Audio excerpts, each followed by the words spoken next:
Yan ma'am, so dito na po ako, Pasay po. Dito yan. I am 25 minutes away. Let's go.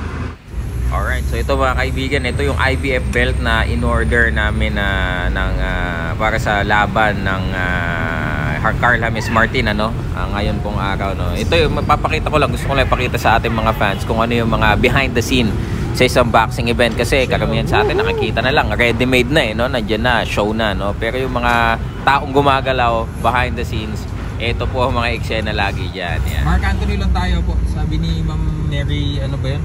I-advise na daw po sa inyo. At DHL pickup area now, sirs. So, let's go get that IBF belt. Let's go, champ. Hi sirs, paper cleared at the reception area. They're now looking for the item here, their warehouse. Let's go, belt. Show yourself, belt. Let's go. There's the IBF belt, Sir Sean. Woohoo! Let's go, belt.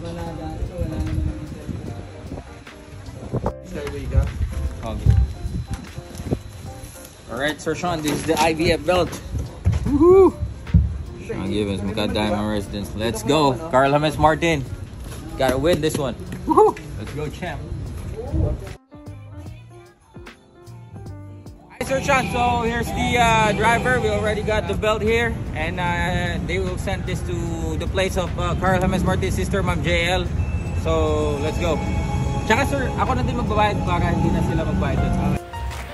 So ito buti na agapan pa, kasi ito nagka-aberya sa customs mga kaibigan. Basically kasi pag sa customs yung presyo ng item kapag medyo may kamahalan, talagang ma-hold, may mga checks pang gagawin, may mga requirements pang hihingiin. So medyo natagalan, but talagang nakaabot pa rin for tonight's fight mga idol. So ito po mga kaibigan, ganyan po ang eksena sa hindi lang dito mga kaibigan, kundi bawat boxing event. Kasi yung iba